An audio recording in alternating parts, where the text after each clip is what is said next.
Hey everybody, XEI here. Welcome back, I guess, to Dragon Age Keep, which will be a preface to Dragon Age Inquisition, which is coming next to the channel, the next big game to come to the channel. In any case, I wanted to come back here because I wanted to reminisce a little. I believe when I recorded the Dragon Age 2 version of the Tapestry, I screwed up the sound or something. I messed something up. In any case, I got all that figured out, clicking through just real quick, but then I figured I just hit record. I go through this with you just in case there's anything you guys spot. This is essentially an episode that's going to be an episode 0 to Inquisition, just so that people who haven't watched the Dragon Age Origins with Xander and the Dragon Age 2 with Dusk, then, because those are lengthy series, I get it. I do think you should watch them because I thought they were awesome experiences, and it was kind of, with Xander in particular, it was my first real Let's Play on this channel, and I've always had the community sort of help me out to make sure that I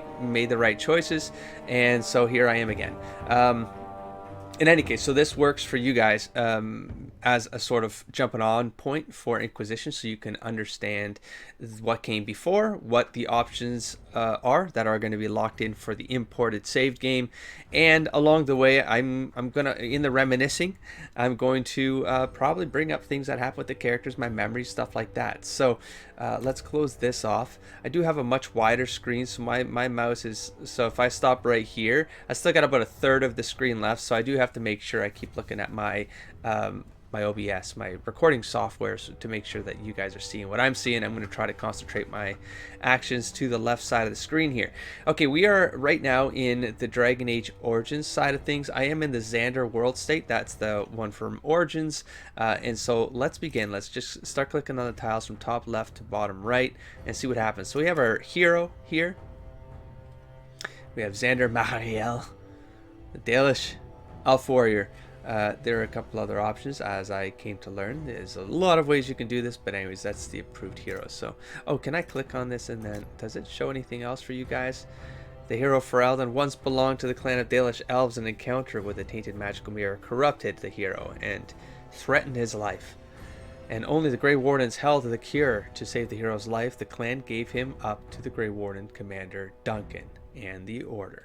So when I started this game, I had a whole different idea of what Dragon Age Origins was. I knew BioWare from Baldur's Gate, which was a game from what, 98, correct me if I'm wrong, 98, 99, 2000, Baldur's Gate 2, Throne of Baal, and then it was the Icewind Dales. I don't think they were part of Icewind Dale. Anyways, the point there is, I remembered BioWare from those awesome games, which I played quite a bit. I played Xander in Baldur's Gate. Honest, that's how old Xander as a character is.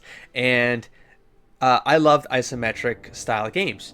So I figured I'm going to play Xander. And this game is going to be a new isometric game. The graphics are a little, they're like, 10 years older or something like that. Well, sort of. 2007, right? Something like that. And so I didn't go in thinking there was a behavioral engine, there was there were conditional circumstances that affected the play. I didn't take into consideration that there were relationship dynamics and that actually mattered. And so there was a lot of things I was forced to kind of think about with the Xander characters that I had never thought about for almost 20 years prior. It was insane. So that's why Dragon Age Origins now is very important, very dear to me. So what I did is I started him as he was always an archer character, he was always a bow character, but I didn't really see how I could have done that, like with my blind playthrough. And so I was like rogue, I could go rogue, but he was never a rogue in the original. He was always a warrior in D&D and stuff like that, because he started as a tabletop character. He was a warrior who I believe had some ranger levels, or was a ranger, and then had some kits on it. Now we're old character. So I went in, I'm going to go with a warrior, I want to give him a bow, and then all the people started to just diss on me for like, what am I doing? I'm like, I don't know what I'm doing. I'm playing blind, and this guy plays with a bow. They're like, you should play him as a rogue if you're going to go with bow, and there's like a ranger, and I'm like, too late. You know what I mean? Too late. I'm already committed. I'm going in. And then that was my stubbornness kicking in. But I tell you, that's why, if you haven't watched the Origins game, I recommend it. How do I get out of this damn thing again?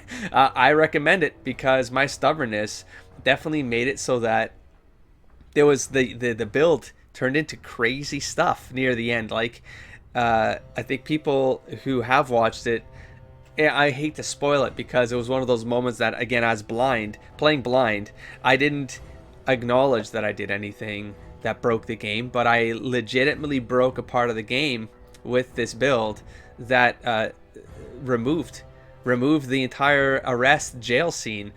I forget what that was. At a castle something. Anyways, I don't know, but I know Sir Cuthrain didn't make it. I know Sir Cuthrain didn't make it to the end of the game. So thank you, Archer Warrior. Okay, so this confused me before, and it's going to confuse me now. Okay, so that's our hero. That's what I can't just go left. I have to like think about this in like blocks or something. Guys, I'm going to stumble through this. I think the last time I was here was, when did I finish Dragon Age 2? Beginning of the year or something? Anyways, I don't have a good memory, so let's leave it at that. Xander, what happens when I click this thing?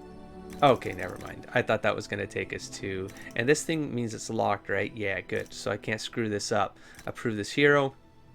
Let's do that as well. I'm going to lock on the way. So if you guys see me forget to lock something, please remind me. There's a lock right there. We have the Warden is alive and well by the end of Origins. We're done here. So there you go. Xander, alive and well. I guess. Oh, I see. You can just click on the rib. Okay. And then companions. Let's do the companions. We romanced Morgan.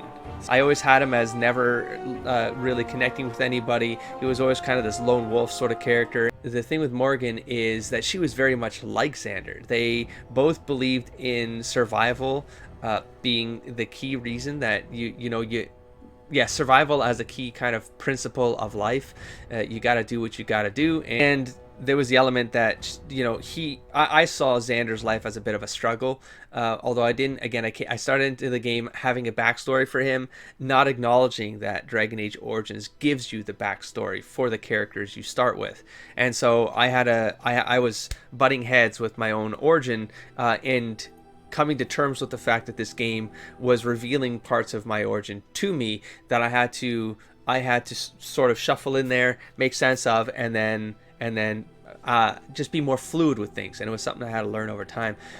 So the Morgan thing is just, Morgan became an example of who he could have become.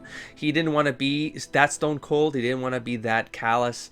He thought that there was a balance to be reached, but that Morgan was like him, but she was on the verge of being lost. And so he created the bond he had with Morgan. It wasn't like a sexual bond, but it was, he connected with her on just a different level. I saw it as a different level. Because both of them didn't really care to make bonds. Both of them didn't really care about what it meant to be in the prototypical relationship mechanic. And so, back in my head, I was like, they were both kind of survivalists from an almost primal place. And so, the sexual kind of elements of the relationship just were there because they were there. They didn't really, it's not like I didn't have them carry that much weight to them, because I never had that as part of the character. And then, we'll get to the witch hunt and stuff like that after, which it was amazing how the whole storyline ended, because it did lead to that point, and it blew my mind that I could have made that option. So anyways, romanced Morgan. I don't think we can click in here, and then let's go back. I probably won't talk this much about each element because there's not much to say about each element, but yes, we recruited the dog, Mog. My dog's name is Mogwai. I got a pug. He's now diabetic and blind and growing deaf. So the last year has been rough taking care of this dog. I got to give him needles a couple times a day and help him around, carry him everywhere. And so 2 years ago when I started this game, I was able to put a lot more time into the channel and growing it, and I got a lot more efficient, but now I can't really maximize that efficiency because I got to take care of the dog until, I don't want to talk about it. So, but there you go. So he's going to live on forever. I don't want to talk about that. Okay, so Mog. Okay, let's go to next one here. What did the Warden do about Sten's imprisonment in Lothering? The revered mother in charge of Lothering's chantry was persuaded to release the Qunari warrior into the Warden's custody. Yes, I did. And so persuaded. Yep, good. So Sten, as much as I had my issues with Sten, that like this relationship took a long time to develop into what it became. I think it ended up pretty good. Did he recruit? Yes, I did. Approve the answer. Okay, and then let's keep on Sten here. Did the Warden return Sten's sword? Yes, we did. We found the sword. Loghain. So I'm starting to read the novels. You can't see anyways. I'm reading the 3 novels. I started reading the first one, The Stolen Throne. I was doing a breakdown series on it, which unfortunately I abandoned. It was a lot of effort to read like at the mic like this and then kind of talk as I kind of like out, because doing like, it's almost like doing a blind let's play but doing a blind let's read. I love the idea of it. From a production perspective, I was like, I don't know if I'm going to take 6 hours to 6 hours to produce a video of 1.5 hours of footage, because I have to cut away a lot of the empty spots, but then I have to like, I ramble a lot and I have to chop it up. Anyways, it would take me like 6 hours to do one of those, and I was like, no, that's like a lot of just me getting through games and getting like, and there's more. I think you guys want that more than the breakdown series, and so I don't know what to do with those. I might just read them all without doing any extra content for them right now. I'm going to start Inquisition, and then maybe we'll talk about it during Inquisition when there's like dead spots. Maybe we'll have extra things to talk about. But anyways, that first book, reading about Loghain, if I had read The Stolen Throne before playing Origins, it might have had an effect on my choices. Maybe I might not have like been able to, you know, ignore the meta. I do RP as often as possible with my choices, but Loghain's character is portrayed entirely different than the way, not entirely different, but you get a different read on the character in the game than you get in the book. They have the same sort of personality, but the way that they're presented is, the perspective is completely different, and so you have a completely different understanding, and you're rooting for Loghain in the novel. You never get to the point where you're rooting for Loghain in the game, because they set him up from a narrative position to be a sketchy dude. I came in blind to this game, of course, and right away he shows up on the screen the first time. You're like, nah, this guy's sketch. You can just tell, because that's the way he's painted. That's the way his voice sounds sketch, his look sounds sketch, his behavior sounds sketch. Then the tower happens, he's sketch, you know. And then you have that for the rest of your experience in the game. And unless you have some way to pull yourself out of that, the game has already determined what to think about Loghain. So I thought that was a little bit, it was trickery. It was narrative trickery. I respect it, but it does sort of affect your read on the character. Okay, then we have Did the Warden recruit Oghren? Of course, Oghren became a good buddy of Xander. I consider him the kind of like, Alistair was cool, but Xander never really considered him like a buddy with Alistair. In fact, it just hit me. I'm like, I recall there being quite a moment of animosity between the two, where as a player, I think that was the first time in the game where I was like, what the fuck just happened? Like, I'm like, why did I get so like angry? And I was so against what the game was putting me through because of Alistair. So I do remember that was a fun moment, fun kind of experience. So, but Oghren was the guy Xander would turn to. They were the two that didn't, like, I don't know, they just felt like they belonged together. And strange irony, I don't know if that's irony, but anyway, one of the because I played Xander twice in a tabletop game, but one of the versions of Xander in a tabletop game, the one where I actually played like a straight up warrior archer, as opposed to the first iteration of tabletop Xander, who was a ranger with some knight kit or something. It was like a knight kit or anyways. It was a 2-player tabletop game, that second iteration, the warrior Xander archer, and the second player was a dwarf. I think they were called a defender. It was a dwarven defender.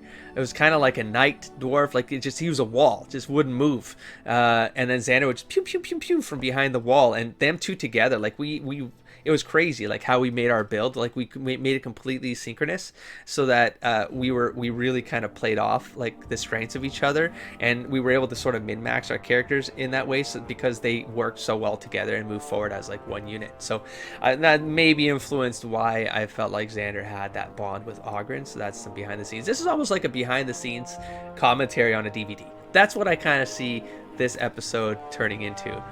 Just kind of just stuff, reminders that I get to share. Okay, we have Zevran, of course. Love Zevran. The assassin, of course. That one kind of shocked me at all. I think that was. No, I don't remember like any distinct memories outside of the one where he starts hitting on Xander. I was like, whoa. I don't know how Xander. I don't think Xander would reject it, but I don't know why he would. Like I just. But then it just got me to think deeper about that stuff. Which was really cool. Okay, and then we have Zevran alive and well. He is indeed alive and well. He made it right to the end. Bond-wise, if I replay the game and I came at it with a different starting place for Xander, I could have seen Xander going down. If I started Xander as a rogue, and then I went to the ranger, correct me if I'm wrong, but I think ranger is a class that's part of the rogue, something like that. And then if that happened, I would have gone down the assassin path. I would have gone down, like Zevran would have had a much stronger influence on that particular build, because I love the idea of just what Zevran could teach him from the crows. Like Xander wouldn't necessarily, like, it's not that he would become a crow. No, none of that. But he would learn from a specialist. Like he would learn from Zevran, and then on, like, yeah, I think that would be fun. That would have been a fun thing to kind of play out and figure out the story of.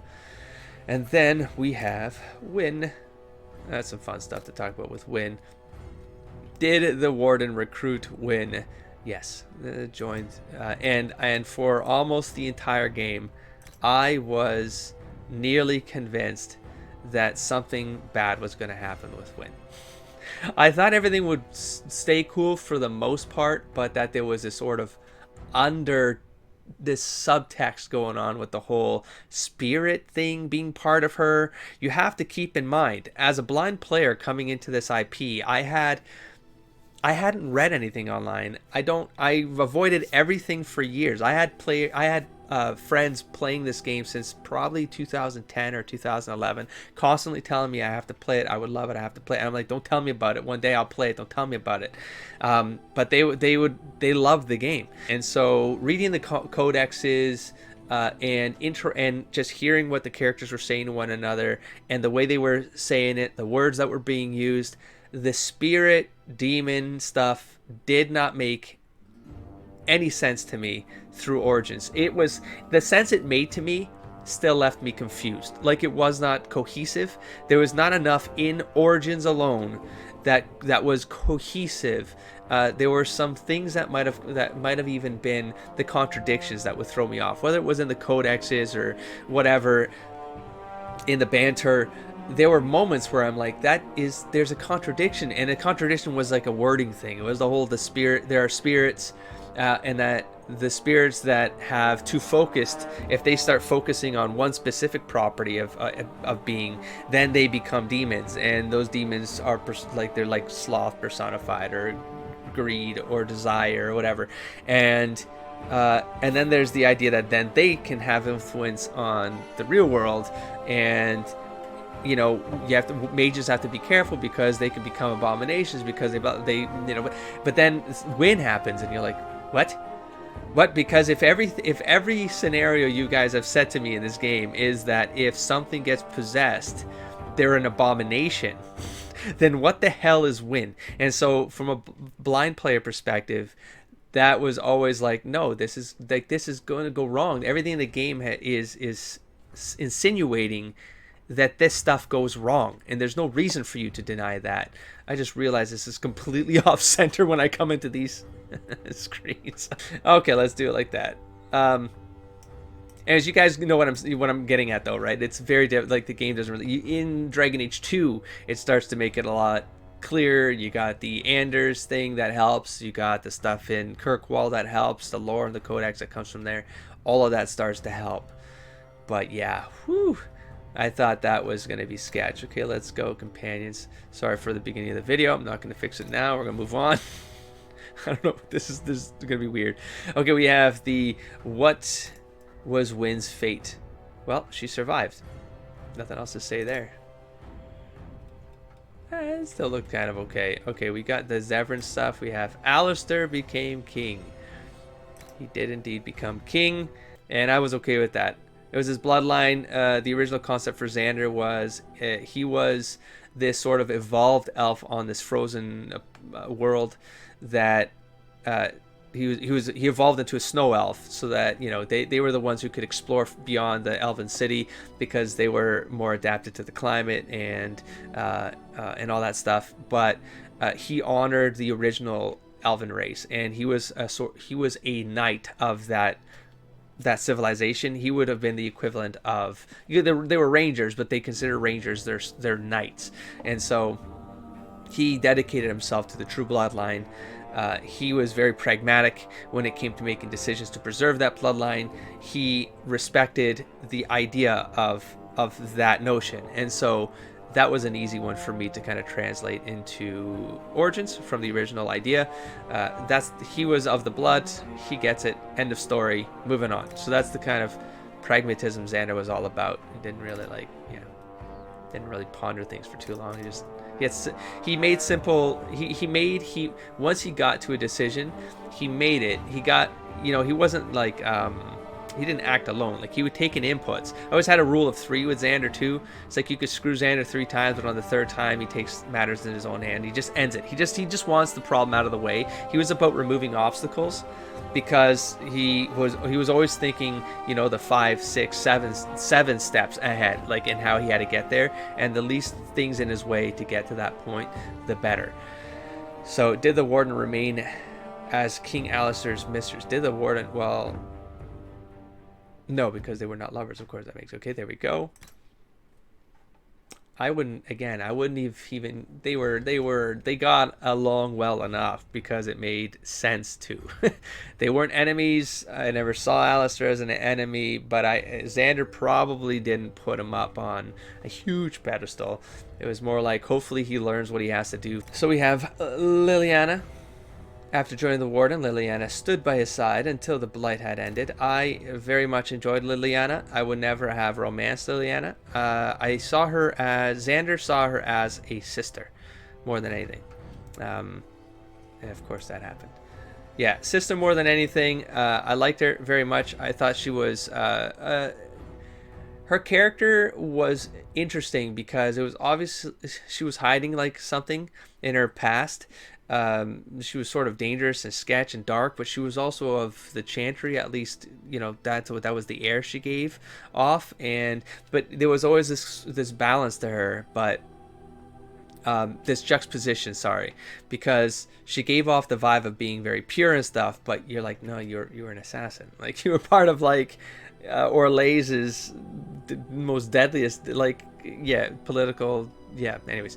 So and then the DLC kind of gives you a little bit of her story and the trajectory of that, and then of course Dragon Age 2 ends with her being one of the hands of the Divine. There's a left and there's the right. The right is the Seekers, and the left is Liliana. Anyways, we'll find out. I'll see if I can remember that as I go. Morgan had an old god baby. So there you go. You guys now know what happened here. Morgan had an old god baby with the Warden. So yes, I went through the Dark Ritual.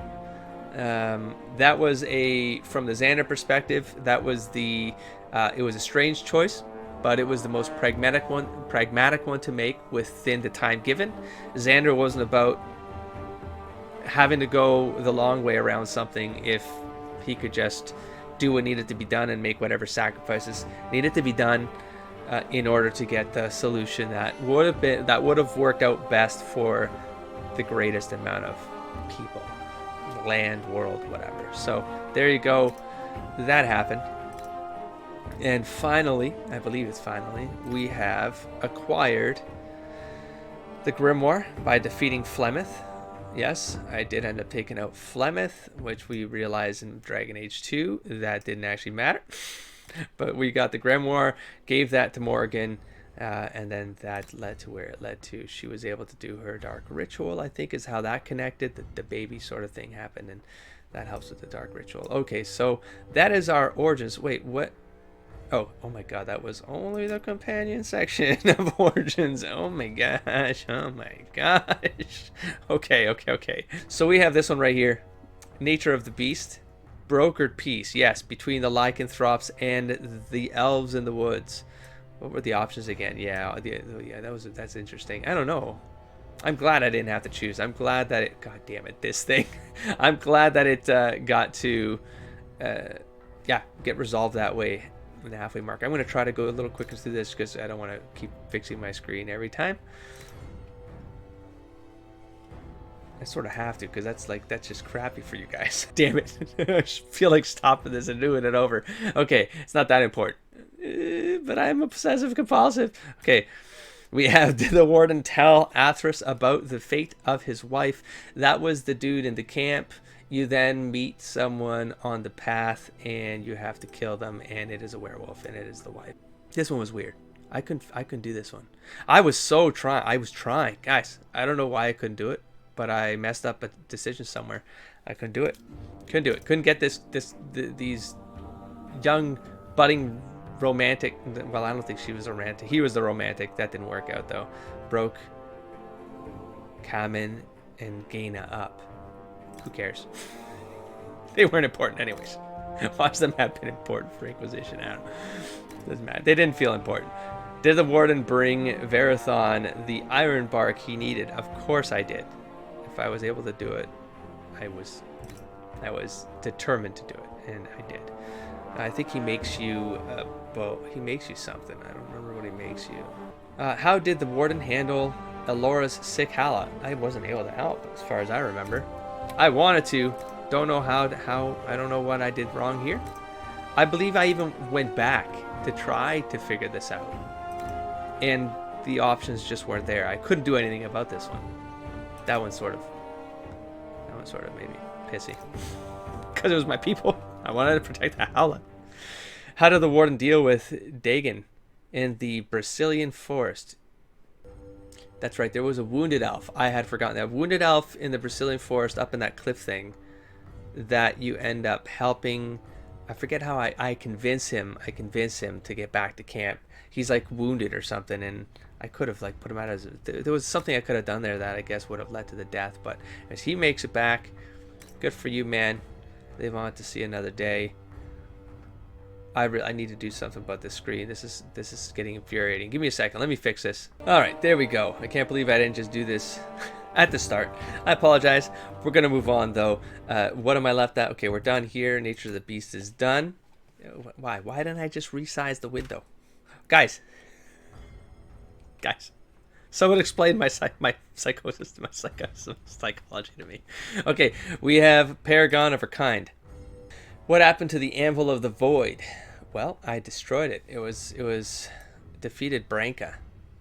Yeah, no, that had to go. Xander was anti-slavery in all its forms. Xander didn't like the idea of anything controlling anything, and so the Anvil had to go. I'm sure there was a scenario there that I had definitely considered. I deeply considered the idea where if you joined Caridin, would you be able to work with Caridins, like Caridin could then imbue certain dwarves with the ability to become golems? Like Xander probably would have flown with, for example, if there were like people from the Deep Roads, if they came out and said, you know, we can either be exiled or we can volunteer to become golems and fight in the war against the Darkspawn, then Xander would have accepted that because it would have benefited both sides. But anyways, it was sketch. It had to go.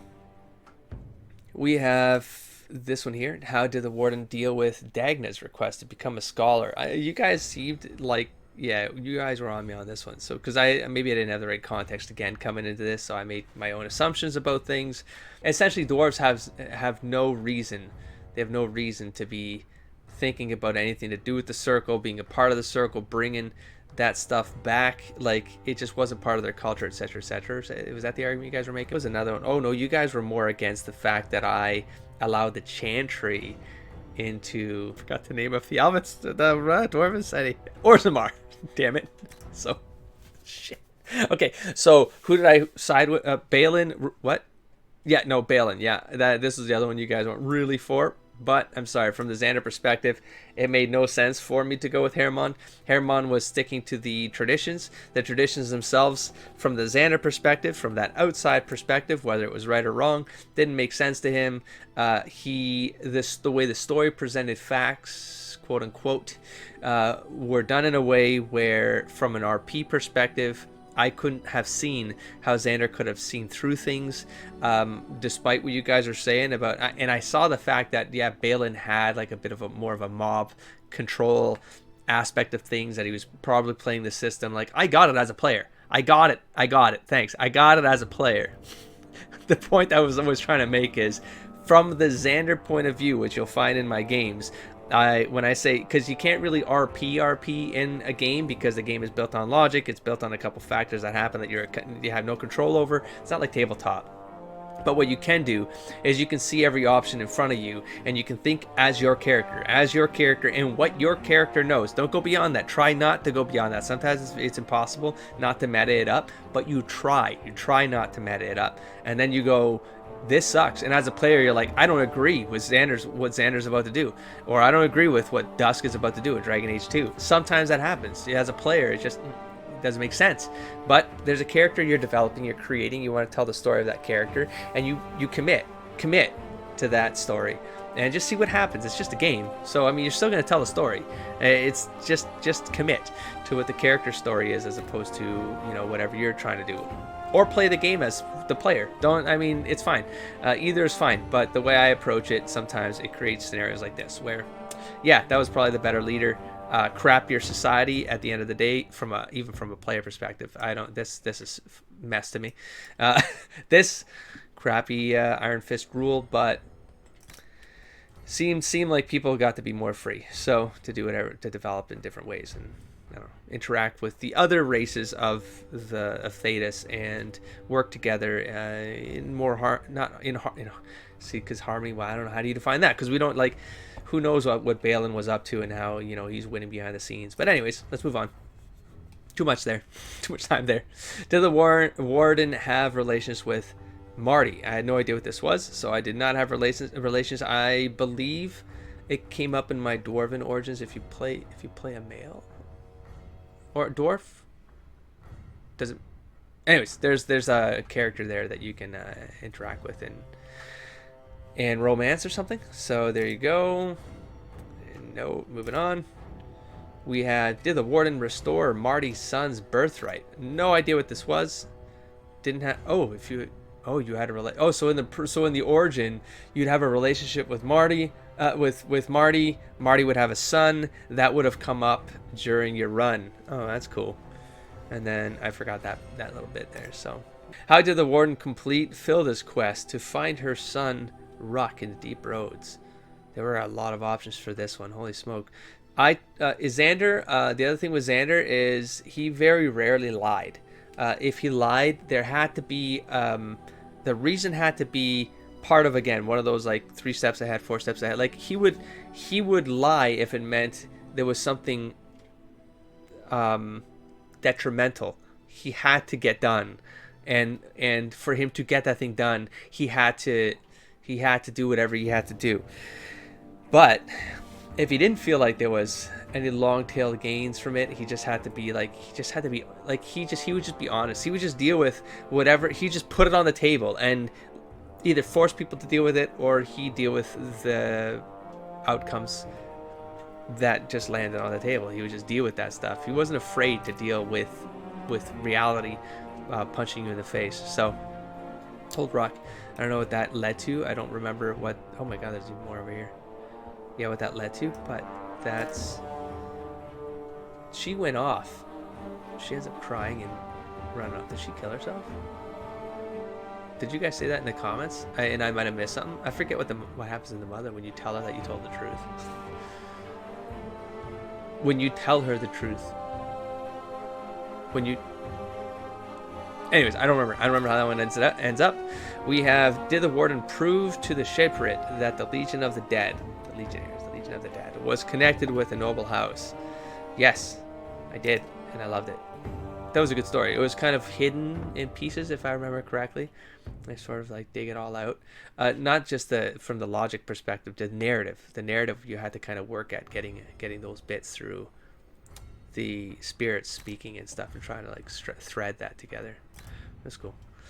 We have what did the warden decide, and you have to find a body. Anyway, and I couldn't find it. Oh yeah, I was running around that fucking board.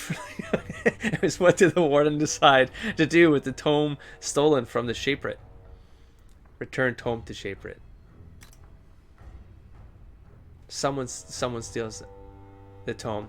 Again, I don't remember the deeper context of that plot. That's why some of these things like show up in the tapestry, and I'm like, why are they that valuable? They were just these little side things. Like, surely they couldn't mean anything greater.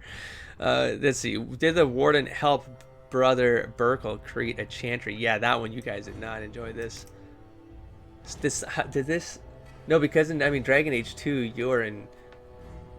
It's probably going to come up in Inquisition, huh? This is probably going to bite me in the ass, Inquisition. Like, that shouldn't have happened. But anyways, I get it now. I mean, again, after you play Dragon Age 2, you put more codexes together and pieces together. Then you're like, well, yeah, no, of course. If you play these games with an understanding of the world lore, it's entirely different. That's why people pointed out in the comments, but it definitely dawned on me, like, I'm so happy I played a Dalish elf in Origins, because it allowed me to come into the game with a character who was also confused about things, and the player confusion was in parallel with the characters, and that helped a lot. Okay, where was I? Right here. We have what was the fate of Zerlinda and her son. I have no memory of this one right now. Zerlinda left to the surface. She had to flee. You helped someone flee. Helped reconcile. Oh, I would have liked to reconcile. I don't know why that happened. Dusttown was the name of the other place. I couldn't remember. Remained in Dusttown. I would have liked to reconcile. Left her son in the deep roads. Ooh. That sounds kind of weird. I guess at an orphanage, I hope. Someone to take. Yeah, but then wouldn't the son, he would just be this kid in Dusttown, left to die. Left to the surface with the kid. That's the only option that makes sense to me. I would have liked that. Whatever. Was he on the surface? I have this faint memory that he was a merchant or something on the surface. And you could have encouraged her to go. I don't remember. Guys, I don't remember. I don't know if it's important, but let's move on. Did the warden complete Rogek's Lyrium deal? I didn't. I remember this guy, and he just disappears. And I think in the comments you guys said you got to do certain things need to line up at that particular moment when you interact. Well, that's it.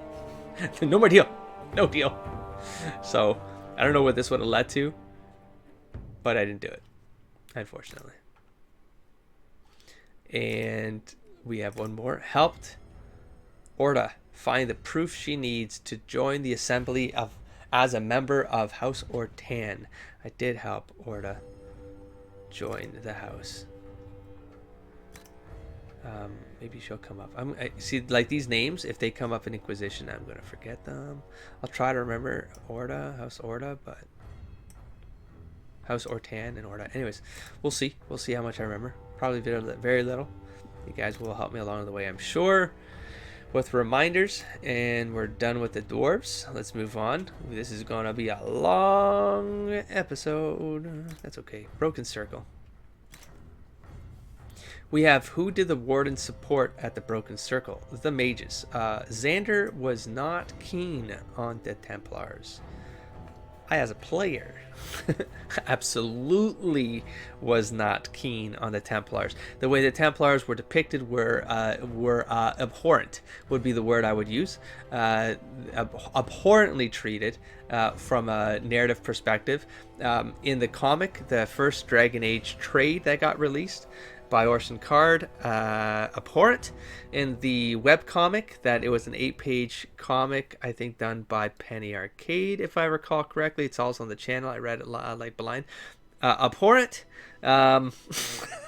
Dragon Age 2, Templars started to almost correct course. Still abhorrent, but I was able to say that, you know, at least delineate, like, Kirkwallian Templars, absolutely abhorrent. But generally the setting, I think, very much mistreated the representation of Templars, how the order could work. They needed to have a balance. They needed to give you a character that wasn't just, I mean, not even Alistair was an example of this, because Alistair left the abhorrent Templars. So they needed a way for you to feel like they weren't the villains. And I don't know an example of it. Even the ones that were decent, they were so few. Like, the entire organization was just, it always came across as a corrupt thing that needed to be ended as a player. And so, of course, that would influence things. But from the Xander perspective, it was just, they were very oppressive all the time, just oppressing. And because Xander and I was figuring it out as a player, I figured it out faster than I would say Xander did. Xander just, it's not that Xander didn't figure it out, he made decisions. And the thing with Xander is he made decisions about things, and that's that. So for him, it's the organization was corrupt, it was abhorrent, and mages needed to have the opportunity to be who they could be without having that, without being snuffed. And we learn where that goes in Dragon Age 2, but Xander wasn't behind any of that, so it doesn't matter. It's not his problem. But I think that was shenanigans. That was narrative shenanigans right there. So there you go. So the mages got the support. From the Xander perspective, that made a ton of sense. We have, did first Enchanter Irving survive the battle against Uldred? He did. He did survive. This was fun. The fade was a bitch. But it was fun. I remember it being more fun than... you guys made me worried about it. And then I kind of went through it. It was okay. It was more that it was... Even if you remove, like, whether it was fun or not from the thing, I think it failed from a momentum perspective, like a narrative perspective. I thought it was strange. You know, you get to this point where it's literally the climax of your push up through the tower. And then right before that final battle, wait a minute, you got to spend a couple hours working your way through this portion of the game. It was a bit of a derailment, I would say. Anyways, we have, did the Warden agree to Cullen's request to kill the mages in the tower? Absolutely not. Absolutely not. It would have made no sense to the Xander character to do so, and so he did not. Now we're done here with the Broken Circle. Let's start flying through these. We got Dennerim. As I was saying, like, for example, I remember this guy being a piece of shit, and he went down because of the rule of threes. I recall that this being a moment in the game where I think I explained the rule of threes, and then it started being obvious, like when it was coming up, it was clear that that's where I was going. But in this dialogue with this piece of crap, there was Xander gave him 3 tries. 3 tries to was he drunk? He was just belligerent. He was super belligerent. But I remember Xander giving him 3 tries to back down, think about what he was saying, and think about the stupidity of the actions he was about to do. And Xander was always about honor too. If I could take the honorable approach to anything, he would. So the duel was, I think this guy threw down the duel, I think. And as Xander, I was like, oh, I'm screwed. I'm going to go up against an armored guy with a bow? But it's Xander. And so I was like, no, I got to do it. And so I had to work it out. It worked out in my favor. It still worked. Because the Archer Warrior is awesome. No, it was actually a struggle. I remember, but it was okay. It was a struggle, but not really. I think the struggle is in surviving the first sweep of blows from a warrior character. But then if you manage to get that range, there was enough powers you could like sync up together. Where no, the Archer ruled. Archer Warriors rule. And then we have did the Warden tell Ban Sigurd about finding Oswin in Earl House? Right, the guy who's being tortured. I did, because again, the Xander angle is, he doesn't care about your feelings. Xander doesn't care about your feelings. He's like, if this is going to be a problem, I need to know now. Because if I can help with it because it matters to me and the objective, then let me help you. If it's your problem, then I'm letting you know. I'm being honest with you so you can deal with this problem in your own way. I'm not getting in the way of how you want to deal with that problem. Just don't make it my problem. And so he says the truth. Moving on. And then we have, did the Warden bring the ancient encrypted scroll to Sister Justine in Dennerim? I did. Didn't know why I shouldn't. So I did. We have, did the Warden complete Slim Coldry's crime wave? I'm having a hard time. This was... I gotta drink a cup while I think about this one. That's right. There was stuff at like at the inn. You'd get missions or something from that one inn in Dennerim, and you take out the crime wave, right? Was this the one with the warehouse? Anyways, there was a sequence. There was a set of events that they kind of chained together, and it was all about this crime wave. Maybe the guy's name will come up and I'll remember. But Ignacio. Is it this time? Am I mistaking things? Anyways, we have,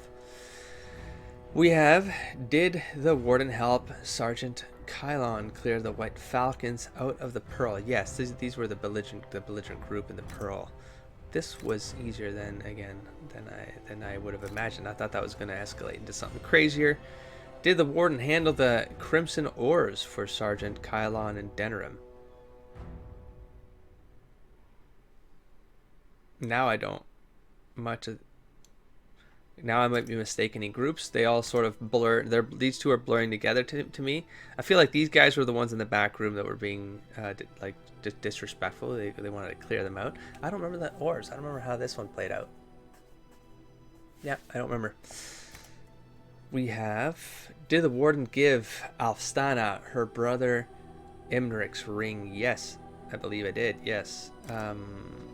This is when you're trying to get approval. You're trying to work up relationships, so that you get. So when the the Landsmeet happens, then you have these. You sort of have this opportunity to turn some of these dudes to your side.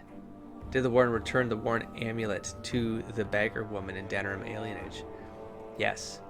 This was the haunt. This was part of the ghost story.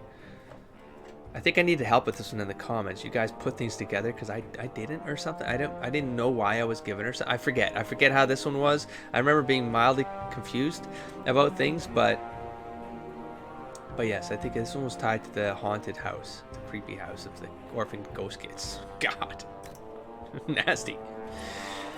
In Ignacio to complete his assassination missions. Yes, I did. I didn't see why I wouldn't, because Xander was helping taking out other bad guys, and the idea there was to make some sort of alignment with the dude that, I could kill you as well, but let's just, you got your riches, you got your thing, everything, just keep things chill and cool, and we both be on our way. And I believe that's how that ended. Completed master incognito, right? Because you can kill him. I remember feeling like I had that option, but I didn't take it, and there was some RP narrative reasons why I didn't do that. And there you go.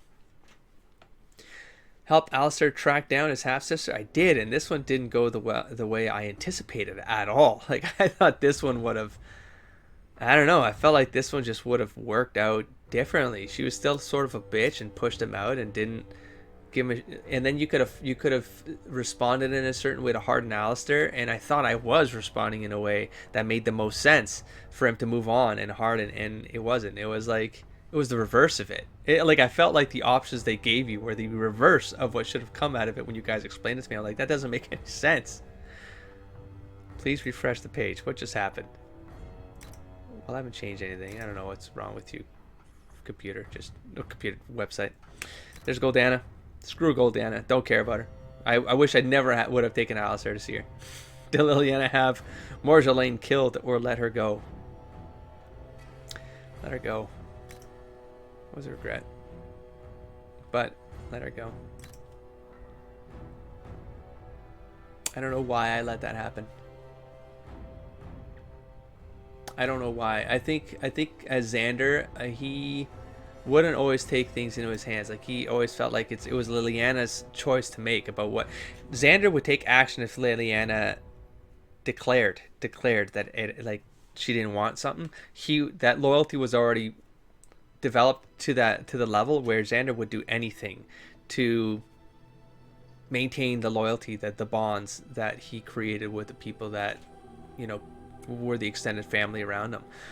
But I don't know, the read of the scene, I suppose, was that Liliana didn't want her to die. So Xander was like, I want to kill her, but if you're making me doubt my actions, which would be done for your sake, then no, you make the decision. You live with the fact that she's out there to screw you later on, if that's the case. But, and if she does, and Xander's still around, he would do something about it. But that never came to be. Okay, where was I? What the hell? Wait, Dennerim? Oh, I guess we're done here, yeah? Okay. So Dennerim is done. Landsmeet. The Landsmeet.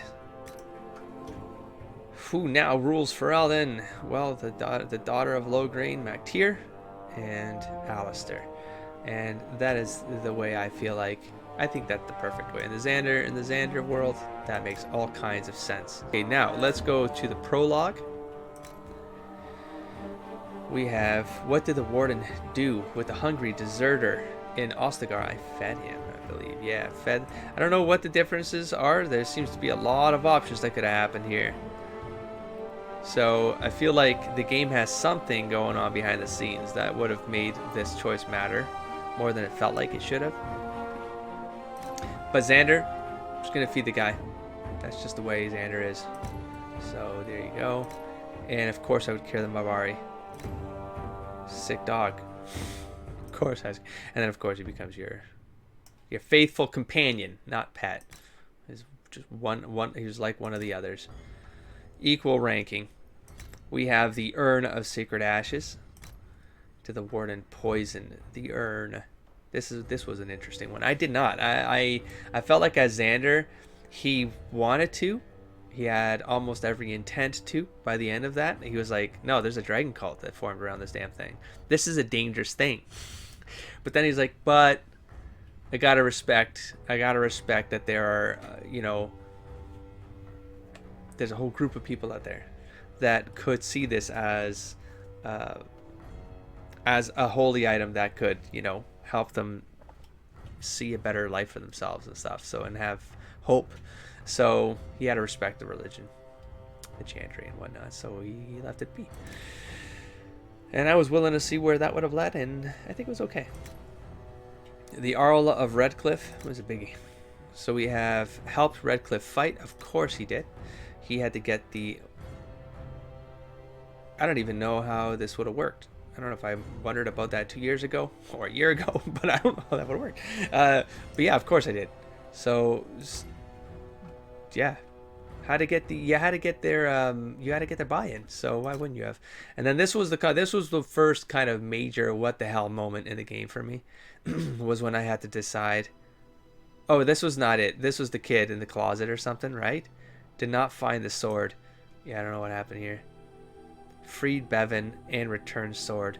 So yeah, I do remember I think you guys told me how I could have done this. It's in the comments somewhere, but I've already forgotten. That's the luxury of having a memory like mine. Give it enough time and I'll be blind again. I'll be playing blind again. There's a kid, he's in a house, you break into this house, they think he's hiding, you get him out of the closet because there's a sister who wants to find the kid, and then you find the kid and you tell the sister that you found the kid. So you send the kid back to her. And I guess there's a way to trigger something with a sword and whatever. It didn't happen. Didn't need a sword anyways. Didn't want it. And a bow. Did the warden help the people of Redcliffe prepare for the attack of the undead hordes? Yes. Yes, I managed to pull that off. I think I accidentally clicked on the barrel of oil. Yeah, this one was the first one that affected me for sure. This was the hyper-focus kicking in a bad way. Where you're going through the keep, and I always take lefts, and I do this because I'm aware of my focus issues, and so I create patterns so that I can stay on a trajectory that even if my attention goes somewhere else, I can remember that I was in part of a pattern, and so I would just roll back into what it was I was doing, even if I've sort of wandered off. And in this case, got distracted, and I turned the camera because, I don't know, there was a sound or a fight started in one room, and then there was still the hallway I had to go down, and I didn't go down that one hallway. And at the end of that hallway is this door, and behind that door is the daughter, the blacksmith's daughter. So I didn't save her. It was too late. It was too late to go back. When I went back, she was already gone. So you guys told me that, nope, she gets found by the Darkspawn and killed. That pissed me off. Because I'm like, it doesn't matter. There's no point in thinking about it any further. It doesn't matter. It wasn't going to roll back. Okay, so we have the Connor scene. Woo! This one was rough for me. Because this was the first time in the game where you're like, this game is giving me this level of, like, I can kill. It's just, for me, it was fascinating. It was fascinating. And I never much liked the way the mother sort of interacted. And Xander's pragmatic perspective was, he tries to separate the feelings behind things, and he looks at the situation. He's like, how did this happen? Well, it sort of happened because of the sequence of events, and she's sort of behind all of them. She made a lot of bad decisions, and here she has an opportunity to, part of it was like, if you want to redeem yourself for the stupidity, like this is all your fault. This is your moment where you can redeem yourself. And Xander would do it for himself. Xander would anticipate other people close to him would have that same mindset. Is you have an opportunity to make this right without affecting anyone else along the way. And so he lets the, whatever this ritual was or whatever the hell happened in this blood magic scenario, go the way it goes, where the mother gives up her life so Connor can live. And that made all, like, there's no remorse at all from Xander. Like, that made the most amount of sense, just from a, if you want to talk about like calculus of war, because this came up in Mass Effect, right? The whole idea of calculus of war, like when you, Xander, before I even understood that was going to be a massive thing with Shepard and Mass Effect, Xander was like in early Xander, he was always about calculus of war. I was always very familiar with the concept. It's a simple one, right? It's would you kill 1,000 people if you could save 1,000,000? That's the calculus of war. The decision doesn't have to be an easy one. It's usually not an easy one, but you need someone to make those decisions so that you can save the most amount of lives. And Xander was all about not giving too much thought to things, because he, in his head, is like, the longer you take to figure out the answer to that, more people are dying. So let's stop this right here. Let's just take the hit, and then let's deal with the after effects, the fallout, and then let's move on. Everyone just move on, and then you rebuild and you do whatever. And so this was, mother has to go for son to live, and the city gets saved. Then we have the ally then becomes part of the Landsmeet, blah blah. So that's like the tick tick tick tick tick tick. That's how Xander is. That's the fun part of like trying to play a Xander, is always to kind of think about patterns like that. Like, what am I trying to achieve? The fastest way to get there? This decision sucks. Too bad. That's how Xander would see it, and it's done. We're gonna move on. So that's fun. What was the fate of Bella, the tavern waitress? There were a couple options here. This was the tavern on top of the hill. What did I do here? That's right. Bella took the tavern ownership. I confronted, what was his name? Ivar, something like that. Her boss was a dick, so I forget how I pulled this one off. Oh, that's cool. Bella left to start a brewery. Oh shit, I wish she could have died. I gave her money. I think that's how this one ended. I gave her a bunch of money to get a life started or something, and then it triggers, she just stays. And did I get the guy killed? I forget. But anyways, it doesn't matter. He was a dick. So too bad. He was a coward or something. It's like Xander would have. The other thing with Xander is like he didn't do well with like coward. Like, because Xander was all about. He had like a bit of a night code to him. So no, you don't act cowardly. No, that falls wrong. Okay, so what do you have? Oh, okay, we have Battle of Dennerim. Who killed the archdemon? Well, the warden killed it, of course. But I guess this all very much changes based on, I guess this is the, if you don't kill Loghain, he becomes a warden, which if you read the book, that would have been an awesome, like, it makes sense when you've read the book. It doesn't really come together. It doesn't line up if you don't have that context from the book. It doesn't. Narratively, it doesn't. You have to go out of your way as a player to make the choice, because you're metaing the fact that you have the choice. There could be characters you make that they're so altruistic. They're so they believe so much in the goodness of people, including abhorrent enemies like Loghain was painted to be in the entire series until the moment where you have that choice. That's why I find it very, very hard from a narrative perspective for that. But I mean, then he becomes a warden. So once you know this is the result of it, and then but see how the game is written and how it gets. How they present the information to you, they're very, very clever in the way they do it, because they encourage you to then do the replays because of the way it's composed. So that this the way the narrative built is and is set up and is presented is that you make that choice thinking all the bad things you think until that moment where you're like, no, I'm just gonna let him live because I'm A, B, and C. And then Loghain lives, and then Loghain starts to share things about himself where you're like, oh, so you mean I had the wrong impression of you? Maybe I had you were doing this for reasons you believe to be the right ones, and I just didn't understand. Oh, I wish you had that conversation with me earlier in this narrative so that I could have that context presented to me in a way that put me in a gray zone. But no, it's you get that after you've made the decision, and then the game rewards you by that. By the way, there's this side of him, right? And then you kind of, and then Alistair would have been, I guess, if you don't do the dark ritual. I don't know how that sequence, I know you guys did explain it. I forgot how the whole, if it sounded complex to me. There's a complex set of facts that paint out how this sort of pans out. But it was the warden kills the archdemon. You're supposed to die, but if you do the dark ritual, you don't, because Morgan has that counter spell that kicks in that allows you to live, but then the baby absorbs the essence of the archdemon and it becomes a god baby sort of thing. So yeah, they left that kind of open-ended, very much mysterious. I think that it was very intentional to end the plot because there was going to be a continuation, whatever, and then in Witch Hunt to deal with that later on, and it made sense. This was an interesting choice. Wasn't very I don't remember it being complicated for me as Xander. I remember in the comments you guys thought it should have been more complicated, something like that. For me, the way that the information was presented, the way that the architect presented the information, the way they came across, I was like, no, I think there's just that's this scenario. This was a scenario in the narrative where it was painted in a way where like, no, I think there's a misunderstanding here.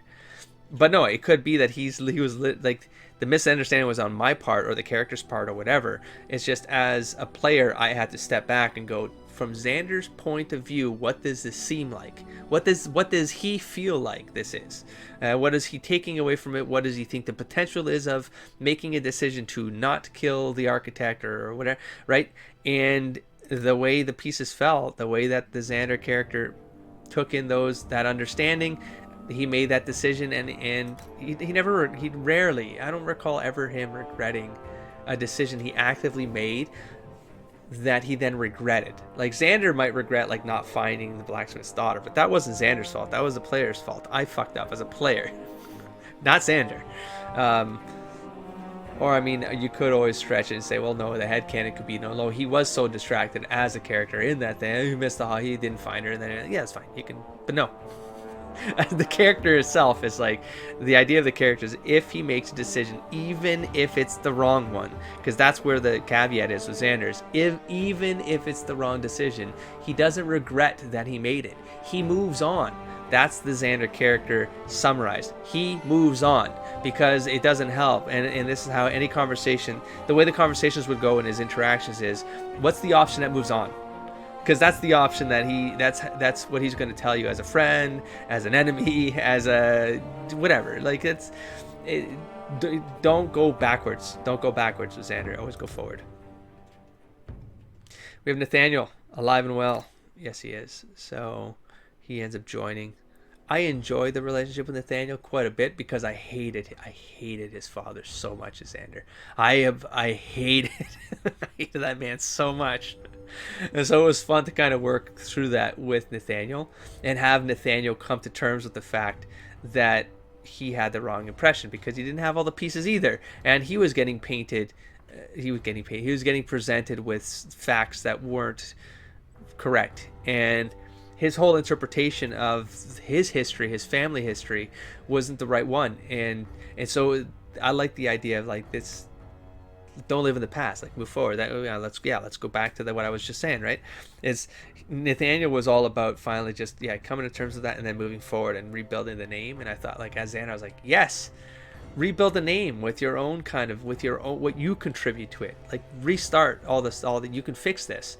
As long as you don't hang on to it, you can fix your past, your family's name. So there you go. Oh my God, Amaranthine. Oh, the memories of bugged Amaranthine. Oh my gosh. Probably the first time on this channel where there was some deep frustration that got verbalized, and yep, it was Amaranthine. That was the one that did it. So there were a couple bugs here with the guard. I remember being one. I'm not going to go back to those memories. I probably buried them. But anyways. Protect Viggle's Keep or the City of Amaranthine. Well, I saved both. I managed to save both. I can't remember how I did it. I can't remember. I don't remember how I managed this. But I did. Moving on. Yes. This is fun. Did Ogren reunite with his child and Felsi? I remember this being it was actually, I remember being an awkward interaction because of the way that it got presented. I remember going, what the hell's happening right now? What is this? This is so, like, it was disruptive to whatever flow I was in. I was like, what am I dealing with right now? Why am I dealing with this right now? And what is this? Family stuff.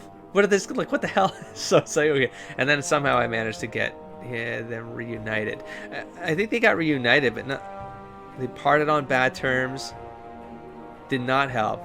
No, I think I said he had to just own, again, this would have been one of those scenarios again where the choices were all defined by Xander's natural way of just saying, what are you hanging on to? You're running away. You're like, he was drinking himself into not only stupor, but like to his death. Like he was and because he was holding on to all of this crap, all of these weird things, and then it's just like, no, just come to terms with this. Like, pull yourself together and deal with this. It's a responsibility you have. Deal with it. Don't avoid it. Don't, like, it wasn't even that he was avoiding it, but it's almost like he was an asshole.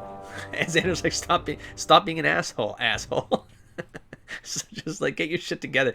Their friendship was probably it was starting to break down in Awakening, because Ogren was breaking down. He was quite vile in his presentation in Awakening. That's my raw memory of it.